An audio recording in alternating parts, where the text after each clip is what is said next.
Hello everyone! Magandang araw po sa ating lahat mga kalingap. Isang mapagpalang araw na muli. Kumusta po kayo? Alam nyo ba mga kalingap? Marites tayo.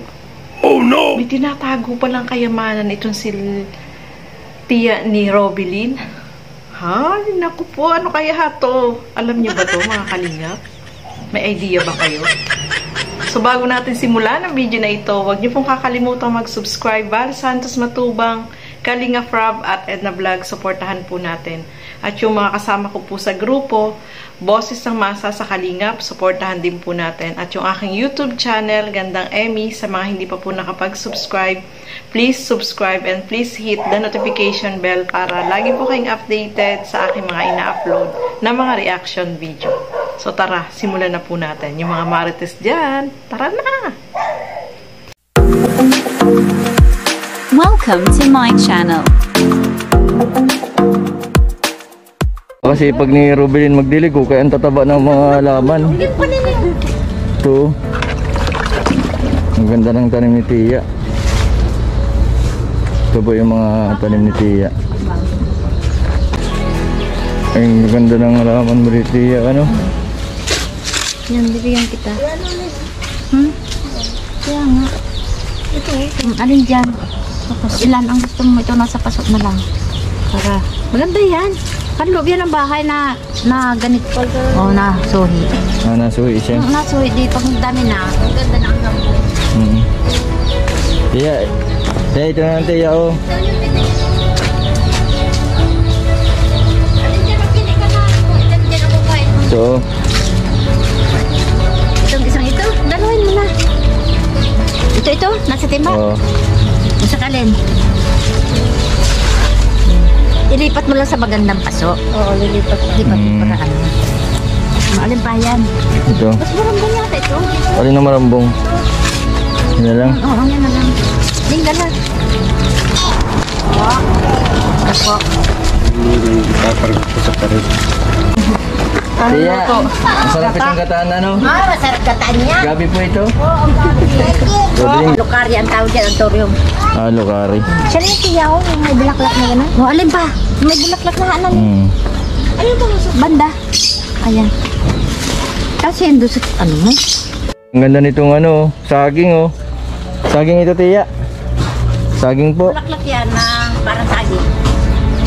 Pangano din ito? Variegated baga siya, oh. Magkano man ang ganito? Kasi dito makakasa sa ano, sa motor. Sa hauler. Sa huler. Huler ba natin? So ayan, nakita nyo na guys, no, mga kalingap, kung ano yung sinasabi kong kayamanan ni Tia. Ito ay mga halaman. Akala nyo kung ano, no? So, kayamanan talaga yung halaman kasi pwede siyang maibenta at pampaswerte pa sa ating mga bahay, o di ba? So, napakadami po niyang mga halaman, mga kalingap, at sa mga gustong bumili doon sa kanya ay pwede daw bumili doon, no? Napakagaganda pa. No? Nakita natin kung gaano kadami yung mga halaman ni Tia na pwede niyang pagkakitaan. Dahil ngayon po ang mga halaman ay nabebenta na at marami yung bumibili, no? Basta masipag ka lang magtanim. Kasi diba nauso talaga yung plantito at plantita, no? Lalo na nung nag-pandemic, no, mga kalingap. So, napakadami ng halaman ni Tia, no? Grabe! Napakagaganda pa nung kanya mga halaman. Yung ibang halaman niya, wala ako nun. Mahilig din po kasi ako sa halaman, mga kalingap. At gusto ko maraming halaman sa harap, no? Sa harap ng bahay. Kaso yung mga halaman ko dito sa loob ng bahay ay tinanggal ko dahil etong alaga kong pusa ay sinisira niya. Pinapakialaman niya kaya inilipat ko na dun sa harap lang ng bahay. So, napakagaganda po ng mga halaman ni Tia na sabi ko nga is kayamanan niya kasi itong mga halaman na to ay pwedeng maibenta at pwedeng pagkakitaan, no, di ba? So, napakagaganda po ng mga halaman at itong mga halaman sa loob ng bahay ay nakaka-repress po tingnan. Lalo na kapag yung bahay mo ay yung pintura ay puti, no? Nakakaaya-aya po siyang tingnan sa loob ng bahay, di ba? Meron tayong mga halaman na nilalagay sa ibabaw ng mesa, di ba? Tapos yung mga halaman sa may pintuan. So, itong mga halaman na ito po ay maganda sa ating bahay, lalo na sa harap, no? Lalo na yung money tree, no? Meron din akong money tree, no?